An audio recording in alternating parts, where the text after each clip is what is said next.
You tramped all the way from Minnesota. Why is that? I wanted to catch a spark. If you're traveling in the North Country Fair. I say no one wants to hear what a kid wrote last month. Well, I like your songs. Where the winds hit heavy on the borderline. Who wrote this? He did. Remember me. How about that Joan Baez, folks? Well, she's pretty. Sings pretty. Maybe a little too pretty. Your songs are like an oil painting at the dentist's office. You're kind of an asshole, Bob. If you go with snowflake storm, when the rivers freeze and summer ends. For anyone who's gonna hold your attention on stage, you have to kind of be a freak. You can be beautiful or you can be ugly, but you can't be plain. To keep her from the howling winds. When's the new album out? Soon. 200 people in that room, and each one wants me to be somebody else. And they should just let me be. Let you be what?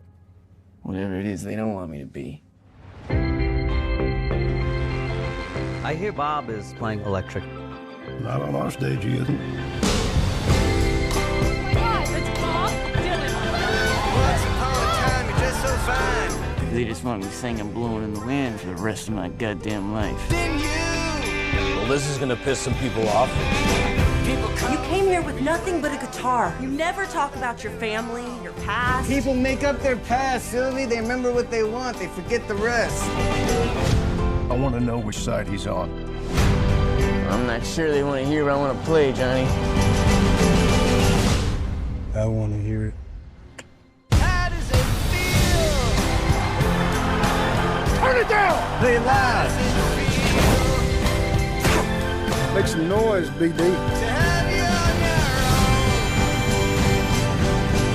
like a complete unknown, like a rolling stone.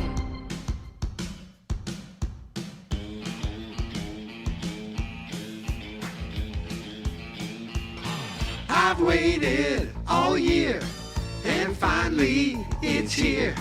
For 30 straight days, it's a month-long movie craze.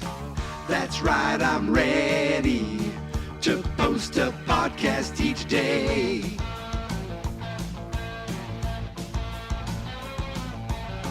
I watched a movie, and now I've got stuff to say.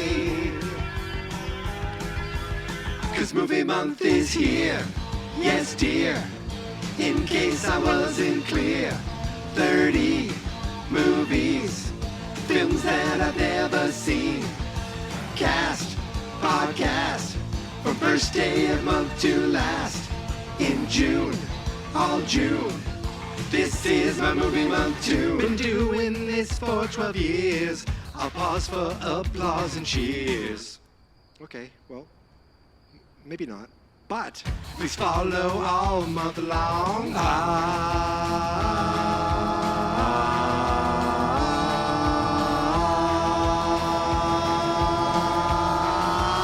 'Cause movie month is here. Yes, dear. In case I wasn't clear, 30 movies, films that I've never seen. Cast, podcast, from first day of month to last. In June, all June. Listen and subscribe is what you should do. Apple, Spotify, and yes, on YouTube. Listen and subscribe, come on, don't be rude. Listen and subscribe all June. 2, 3, 4.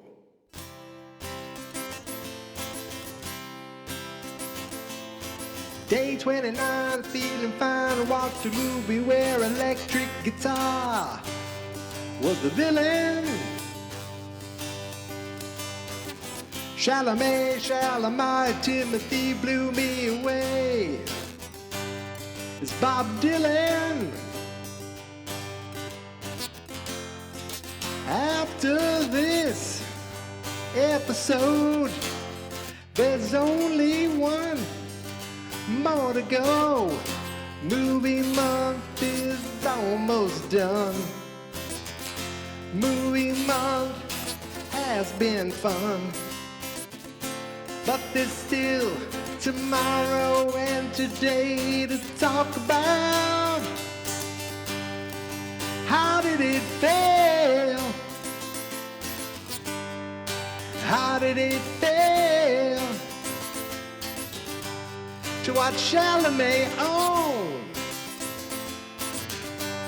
a film by James Mangold,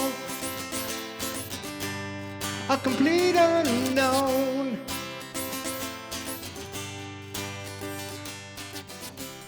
Happy Sunday, everybody. It's Sunday, June 29th, and do you know what that means? It means that for the 29th day in a row, I watched a movie I've never seen before. And for the 29th day in a row, I am here podcasting about this movie to you and only you. Today, I watched the 2024 James Mangold Bob Dylan biopic, A Complete Unknown, starring Timothée Chalamet. And as I was thinking, Chalamet might be the best young actor today. And the reason I think this is, you see this young man. Yes, he's dating in the Kardashian world, sure. And then he does like a movie where he plays an aloof, a musician, genius guy who's kind of aloof on the edge of social norm and all these. We'll get into it. But then at the same time, he goes and delights me with Wonka. I use Wonka as my barometer of movies I love all the time, especially when I'm talking to my Fine Movies, Fine Spirits co-host, Chris. It's become a long-running joke how much I love Wonka. But it's not a joke that I love it. The joke is just how much I constantly gush about it. And I discovered yesterday after seeing Guys and Dolls, I think I'm just a song and dance man. But I'm also a song man. This is the first day of movie month where the music provided, the background music, is just me, just a man with a guitar, just like folk should be, a man or a woman. Someone made sure to point that out. I come from the world of, as far as like musical tastes, hard rock, like kind of the heavy metal hard rock kind of world, but that is just like one piece of stuff that I love. I've also always loved the man with a piano, man with a guitar, I shouldn't say man, a woman, a musician, a singer, songwriter. I've always, like, my wife got me into James Taylor, that kind of easy listening, just one man, one guitar, and off you go. But the world of folk, while I appreciate it, and while I like the music, I do like the music, and I like that it's not just the music. At least, for these hardcore folkies, it is the message. It's like Bob Dylan I admit, is kind of a black hole in my musical knowledge, my musical taste, the music that I just know or listen to, but not for lack of like appreciation. And even when I'm listening to these songs, I'm like, oh yeah, that's Bob Dylan. Oh yeah, that's Bob Dylan too. Oh, okay, yes. But it's just something I never, partook in. It's kind of like Springsteen. It's like I know a bunch of Springsteen songs. I couldn't tell you, the name of, a dozen of them. I know the new movie's coming out, which is Nebraska. And I was like, when was that? I thought that was like a later, I don't know anything about anything off Nebraska. Like, my point is there is a gaping hole of knowledge to certain well-known singer-songwriters who I consider, while the music is, very good to great but also can be considered quote unquote simple. Technically, you might say, it is the message. It is the words that are said. I heard an interview with Bruce Springsteen a couple of years ago. He was on Howard Stern, and he was singing the songs and talking, and I was like, I never paid attention to the lyrics, and I was like, this is poetry. That's what I thought of it. It was poetry set to music. And to me, that I think is a lot of what folk can be seen as, and maybe Bob Dylan can be seen as. I mean, he won a Nobel Peace Prize or Nobel Prize for Literature. He didn't show up at the event, but because his lyrics, I think, are the things that, I guess he's most known for. I don't know if I'm even saying that right, but like, because it's not like he's a technically like, wow, what an amazing voice, but it's an amazing style, and it's just the message that he delivers and the mood that he makes you feel by listening to the music. And that, to me, it's, I can enjoy people who can really sing, and I can enjoy people who can play. But if it doesn't connect with me, if it does nothing for me, I have a friend who will play me some country music, and I'm like, oh yeah, that sounds nice. Does nothing for me. Music makes you feel a certain way, unlike anything else. And I'm going to say it again. Yesterday, we went to see Guys and Dolls, and I said to my wife, when that guy hit that note, did you get chills too? She was like, she looked at me like, no. I said, oh, maybe that's just me. Maybe that's just the emotional response I get to certain sounds, to certain music. And I completely feel that in this movie, he's writing poetry, setting it to, 5 or 6 chords, which it looks like, Timothy's playing those chords. At a certain point, I'm not watching his eyes or his face singing. I'm watching his hand playing chords. And I was like, that looks pretty damn good to me. And I guess he did learn, teach himself to play, and play harmonica, and he sang everything. I mean, the dude is a quadruple threat. He can make chocolate, he can sing, he can ride sand dunes, he can do it all. So is he my new Jake Gyllenhaal? I don't know. No, Jake's still, I don't want to compare the two. Can I just have them both? So this movie, and they do a nice job of, it's only, 4 years of his life. He only goes from 19 to 23 years old, where you get this upcoming folk singer in the scene of New York City. By the way, I love a place with a scene. I've never been part of a scene anywhere. I've gone to clubs and seen Berkeley students playing, in a, not a battle of the bands, but almost like a showcase of these Berkeley students when my cousin went there. And that felt like the closest thing to wow, I'm watching all these young geniuses, these young, technical, really good musicians playing, and, maybe someday along the line, and it didn't happen. I don't know. It's not, if any of them did make it and I missed it, I don't know. But that's something I love seeing a bunch of unknown little bands, and saying, oh, I wonder if that's going to become something. But I've never been part of I've never lived in a city. I've never been part of anything that looks as cool as this does, where people just drop in. I brought my guitar. Let me sing a few songs.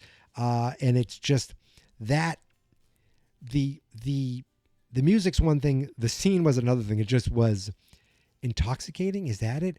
And it made cigarette smoking look so much fun. They do it again in movies. I said to my wife, I go, I think I'm going to take up smoking.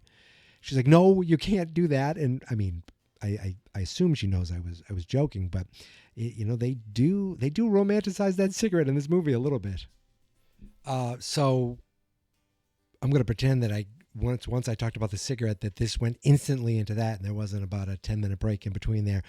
So I think the feeling I had in this movie was, I like some of this. I like these songs, even the ones I didn't know.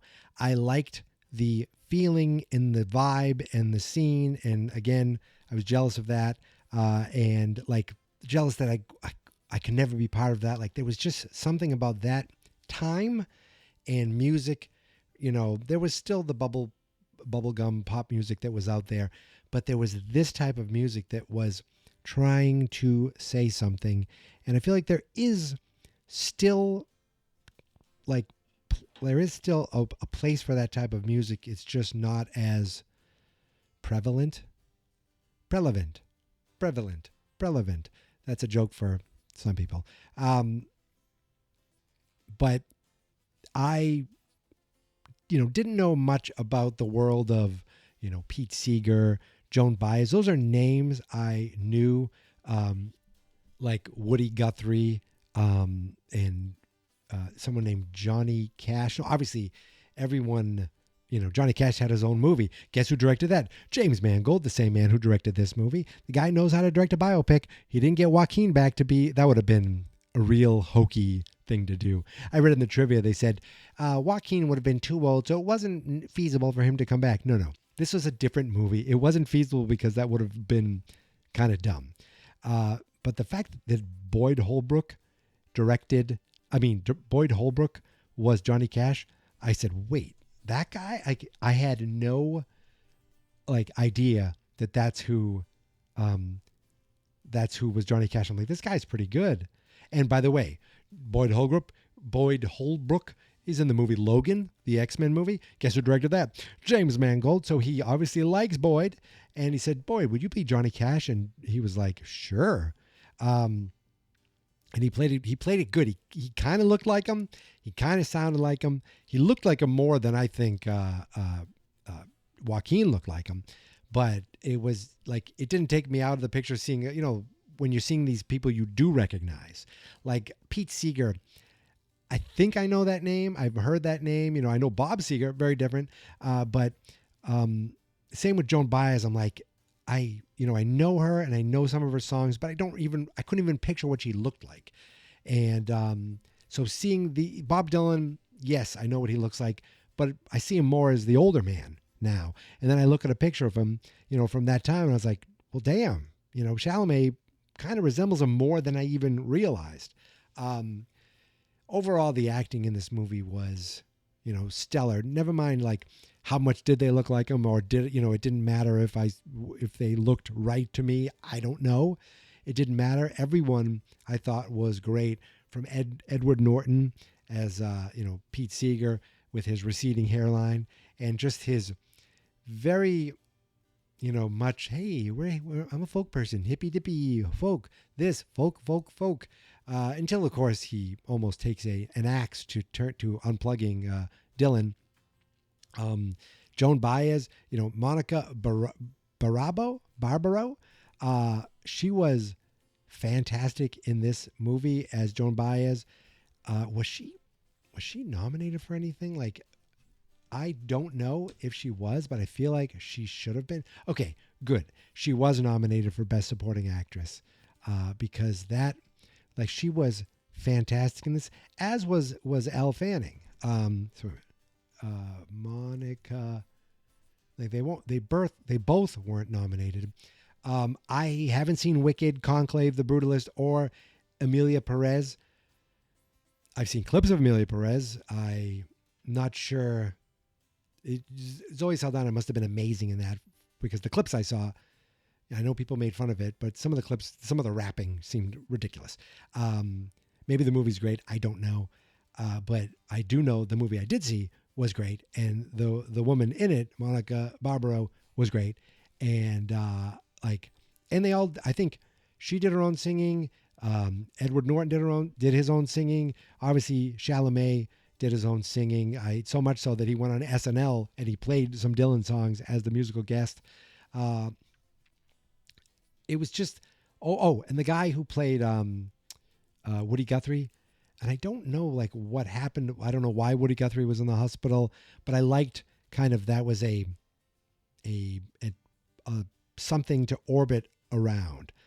That's what brought Dylan into the world of Pete Seeger. And that's what kind of, he came to meet Woody Guthrie and also to meet, Pete Seeger a bit, but mostly to meet Woody Guthrie.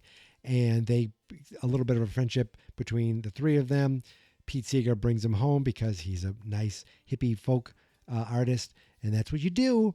And it's just like he started bringing him to shows, and then all of a sudden Dylan starts getting more and more attention, playing more and more shows, showing up at a church. It was not a church revival, but it was like a show at a church where he met Sylvie Russo. Now, Sylvie Russo as a name doesn't exist. So Elle Fanning's character is based on a real person, but that's the fictionalized version, because I guess Bob Dylan asked, don't use Suze Rotolo. That's the real life girlfriend of Bob Dylan at the time. And she's the one that is pictured on the cover of one of Dylan's albums. But in the movie, they just, they changed her name to Sylvie Russo. And so every time he's saying, Sylvie, he was saying Susie or Suze or Susie, those two things. I thought Elle Fanning was great, and I also thought Elle Fanning was a musician this entire time in this movie. I just assumed that maybe I thought she was like Joni Mitchell or something like that. Like, I don't know but was Joni Mitchell over in California? I don't know. These are things that I'm fascinated by and I appreciate, but my knowledge is completely empty. I loved that, Dylan came out with a message. This is at least what I got out of it. Bob Dylan comes into this movie as a voice with something to say, and people gravitate towards it, and it gets attention in the folk scene. But he's also a musician who loves music and wants to play music and doesn't want to just be the guy on the acoustic guitar. He wants to be a guy on an electric guitar. And I've heard the famous phrase, Dylan goes electric. And for some reason, I thought that was years and years later, like in the 70s, or maybe even the 80s. I didn't know it was like early on, like a few years into his, like, his fame. I also didn't realize like he was such people are chasing him. Hey, like he was a huge deal, and he's just walking down the street or driving his cool motorcycle down the street. And I'd like to think, this is mostly true because Bob Dylan is alive and can refute things. And there are, a lot of these people are still alive. So I liked learning about, I liked seeing him evolve and wanting to evolve his sound and wanting to work with people and electric guitars. And I was like, sometimes I want to be in a band. And sometimes one of the guys said, sometimes it's cool to be in a band. And I liked that, to me, like I was thinking to myself, this is punk, but not punk music. It's like punk music can be seen as like playing, 3 chords loud. But you could be playing punk music and be very commercial at it. Or you can be playing something that is not, loud, or I shouldn't say loud, but not like aggressively loud. But it is anti-establishment to the point where it is punk as well. And, and when you think about the music he's playing, it is like, when we get to the folk festival in 65, 64, I think there was 65 at this point, and he's just playing rock and roll. Like he's not going anything crazy. He's just playing some rock and roll, including Like a Rolling Stone, which is, to me his biggest, most known song, at least to me. Like, I guess, Knocking on Heaven's Door, which didn't come up in this at all. The answer, Blowing in the Wind, which I was like, yeah, I think I knew that was a Bob Dylan song. I don't know if I did. But, Like a Rolling Stone, how does it feel? And I think I heard that song recently, and I'm listening to it, and I go, oh, he says a complete unknown in this. That's where that comes from. And I'm telling you, that was in the last couple months. Okay. So I told you, when I say my Bob Dylan, knowledge is like on a thimble, I'm not kidding. I used to work with a guy named Brian. There was Brian T and Brian S. This is Brian S., who I remember being a big Dylan fan. And I was like, oh, that's cool because, that's like an artist that is respected, and that's like a cool hip thing to be into. And then I heard some things and I was like, maybe I don't like this. But everything I heard today, now yes, it was Chalamet singing it. Everything I heard, I appreciated it and I like, and I started walking around my kitchen and living room and singing some of the songs like him.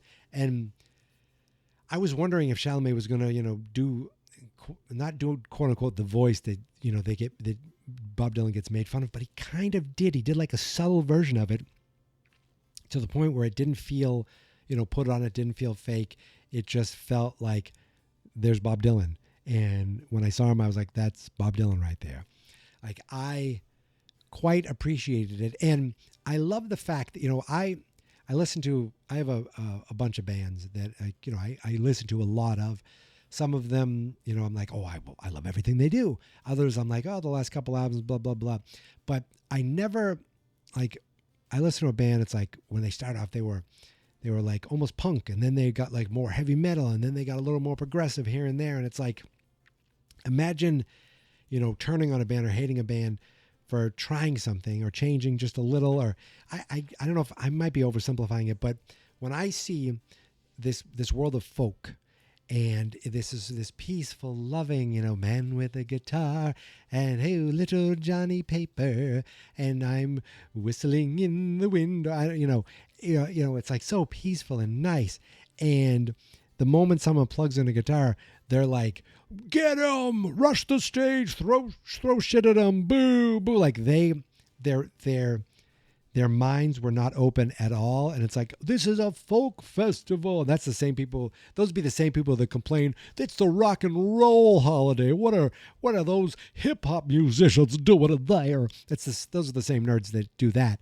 Where it's like, okay, I'm seeing a folk singer show up and he's trying something new. And then he came out there to appease you rubes and play his folk songs a little with Johnny Cash's guitar. I think of years ago, my wife and I went to go see Harry Connick Jr.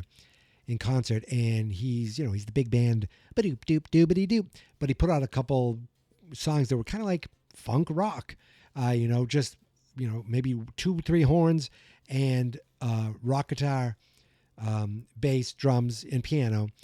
And we saw him do a couple tours with that, but the first time we saw him, I swear there were people in gowns, and I saw some of those people leaving because he was playing a lot of songs off his new album, which was very, like, to me, tame rock, like jazz rock. And I guess it wasn't the big band. They wanted him to come out there in this tuxedo, and that wasn't happening. And these people were just leaving. They didn't throw anything at the stage, but that reminded me. I think about that sometimes when I think about like what people think they're coming to see for music and what they actually get. And when we stayed, we loved it because we like when he plays this stuff. We like when he plays that stuff. We like the musician. So they're obviously not Bob Dylan fans. Like, there were people cheering, there were people into it, but a lot of people are like, what is this? And that was, I laughed at the hypocrisy of what I thought of as like the folk movement, as, very peaceful, not so much in this movie. Overall, I loved this movie, and I loved all the performances. Edward Norton as Pete Seeger. He was great. Again, I don't know Pete Seeger at all. I assume that's what he kind of sounded. It was like watching Mr. Rogers with the banjo and trying to befriend Bob and keep the peace amongst Bob. And meanwhile, you got the record company who wants Bob to do whatever he wants. You got Bob to do whatever Bob wants. In fact, he won't even play a song because people want to hear it. He only wants to play new things. He's like, why do I want to play that? It's already on the record. Let's play something new. Which I get that as a musician to a degree, but you're paying audience wants to hear the songs that they love. So there's that as well. And just the big four of this movie, Chalamet, Norton, Fanning, and Barbaro, were so good that it was the glue that this movie it was the cards that, the foundation that this movie rested on were those four roles, and they all knocked it out of the park, which is why 3 of them were nominated I don't know why Elle Fanning. I guess they were like, we have to choose only one person from this movie, which is stupid. Because I think they both could have been nominated as well. I don't know what else to say about this movie except how good it was and how it made me respect Dylan more, to the point where I was like, maybe I should go and just give some of it a try. Because I know, like, I don't care what the genre is of music. I care about the song. It's like, if you have a song that connects, that hits me right, I will like that, and I'll try other things, and maybe there's some things I won't like, maybe there's some things I will like. Like, look, my wife plays Dave Matthews Band all the time, and I was like, please, no, enough in the car. So she puts on Lady Gaga, Abracadabra, and I was like, you did that just for me, because I love that song, and I was just going, Abracadabra, Abracadabra. Now, I don't have any Lady Gaga records, albums. I don't own any. I don't own any T-shirts. I've never seen her in concert. I probably never will see her in concert. I'm going to see, a heavy metal band in a couple of weeks, a hard rock band in a couple of weeks that wears masks and has like 8 people in the band and is this big theatrical thing. But it doesn't change the fact that I can enjoy music like Lady Gaga. I can't enjoy music. I can enjoy Dave Matthews. I do enjoy it. And I can find myself listening to Dylan and giving it more of a try. And that's, if anything, this movie does that. And it makes me like go, oh, there's a movie with Elle Fanning. Well, she was awesome in this, so she's probably great in this. Oh, Monica Barbaro. And of course, Chalamet. I said Chalamet might be the best actor tonight. Doopity doopity doo. And it just gave me an excuse to sing and play guitar one more time, because tomorrow's movie, that's not really a musical at all. I don't think. We'll see. But I think that's it. I think I am done. 29 days. 29 movies. 29 podcasts. And only one day to go. And it had to be on a Monday. It couldn't have been on a Sunday. Last year, it worked out so perfectly that I could watch this long-ass movie and just take my time getting through it, because it was the longest movie I think I've ever seen, or one of them. Tomorrow, no, I gotta watch this movie around my schedule of work. Stupid job, but I will make it work, because it is day 30 and duty calls, and I've never missed a day in 359 days of movie month. I've never missed a day, so I'm not gonna miss one tomorrow. We almost have next year. We will have a year's worth of movie month where you could listen. No, that's not true, because there's only 300 podcast episodes as of tomorrow. This is the 299th episode of Movie Month. Remember, the first 2 years were just blogs, so there's 60 movies out there that are not podcasts. But this is the 299th episode of Movie Month. Can you believe it? Seems like only yesterday I was talking about Fast and Furious 7. I think that was the first podcast. We've come a long way. But we still have more to do, including tomorrow. But until then, you can follow me on all the socials at Geek Mentality, except TikTok, which is Geek Mentality Mike. The Facebook page is Fans Not Experts. The YouTube channel is Fans Not Experts. It's really 99% audio podcast, but if you can, please give it a follow. And all that is because the website is fansnotexperts.com. That's it. I'm done. I'll be back tomorrow. Now I'm doing a really bad Dylan. I'll be back tomorrow, my friends. But until then, thank you for listening. Thank you for subscribing. And here is my theme song. This is my podcast. I made it. Geek Mentality's what I named it. And I think you should listen and subscribe. 'Cause I'm kinda funny and awesome. I think that I'm worth your time, and I'm kinda handsome. My mom says, please listen and please subscribe. At least listen to this episode. Fans Not Experts.